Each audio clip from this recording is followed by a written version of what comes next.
got a mower that sounds like that, you're probably thinking, that ain't right, because it ain't right. So let's go fix it.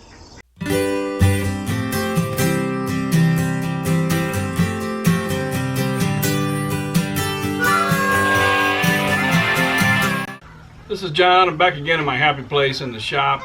The customer says this thing's been running all summer, and all of a sudden it just started running like garbage. So it means it's probably pretty simple. It's probably in the fuel or in the spark, but we're going to go through our full checklist. This is our checklist: fuel, air, compression, timing, and spark. It was running, so I'm not too concerned about it making a spark, but we will check the spark plug. On these small engines, you really can't affect the timing unless they ran over a rock and it stopped suddenly. She didn't tell me anything about that, so I'm going to ignore that for now. It is running, so I'm going to ignore compression. So we're going to look at fuel, air, and spark.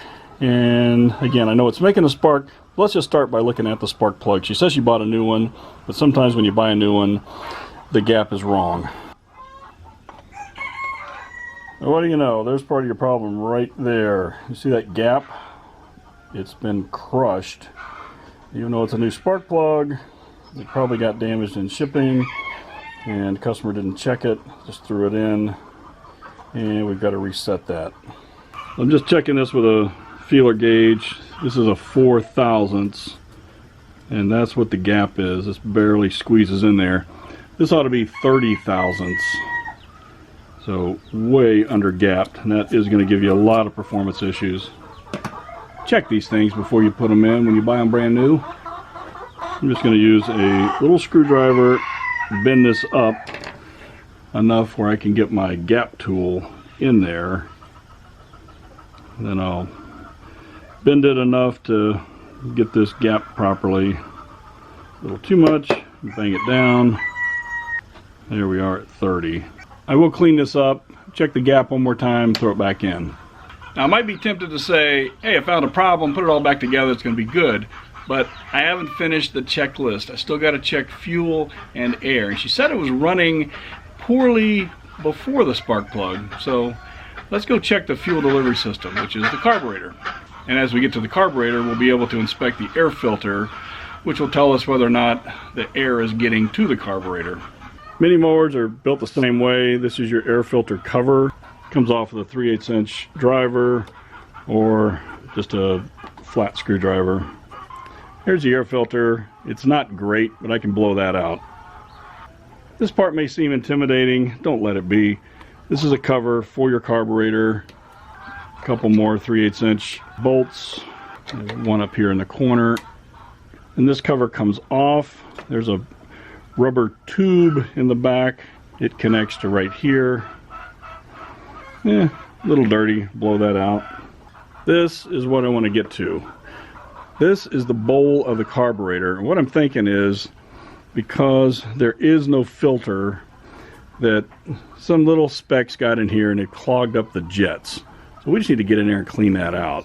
There's a little nut on the bottom side, and this is the fuel line. So all I'm going to do is clamp that off. You can use vice grips, but I like to use this medical clamp. Just hold it like that. When you take this off, a little bit of gas will come out. Don't stress, it's only an ounce or two. I'm going to loosen this just a little. There's some gas coming out. And I'm going to make sure this is loose. If you take the bolt all the way out and just rip this off, you might just rip the gasket with it, and you don't want to do that. Then you got to go buy a new gasket. You get that nut off, this just drops down. There's a little nut. It's actually a working part. There's a hole in the middle of that. That's where gas goes through a tube down at the bottom here. So looking in the bowl, I don't see any chunks, which is a really good sign. I'm not seeing any water either. Things are looking really good. So again, this little nut on the bottom that holds the bowl has a hole right here, and then there's 2 holes, one on each side. Sometimes those get clogged. So I keep 2 sizes of wire. This is a thicker piece, and that won't fit. The thinner piece is actually bread twisty. You just want to run that through, make sure there's no obstructions, because that feeds the gas up into the main part of the carburetor. Here's the body of the carburetor. There's that little tube I'm talking about, and fuel goes up through that into the body and then feeds it into the engine. So sometimes that tube will get clogged as well, so I'm going to run a piece of wire up through that, and you'll see it come out through the middle of the carburetor. So I just got a little piece of wire in there. I'm going to go all the way up, and you'll see it pop out. You see that right there? There it is, coming out.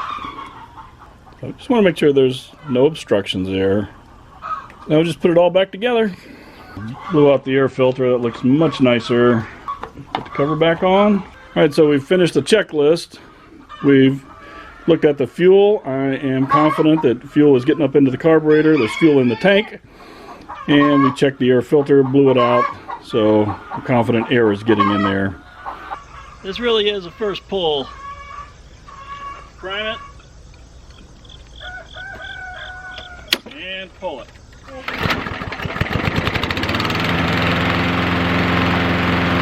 Much better. Sounds like it oughta.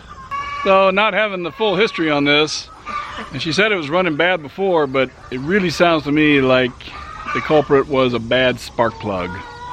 Don't be afraid to fix your engine yourself. You saw what I did. Simple tools. Save yourself some time and money. Crack into that yourself. By the way, this was the second spark plug this week that I've seen where a customer brought it in. Brand new spark plug, and the gap was way off. Key point here, always check those spark plugs when they're new out of the box, because they're probably wrong. Hey, if you're new here, appreciate you watching. Hit that subscribe and the bell, you'll be notified of new videos, and we will see you soon on the homestead. Bye.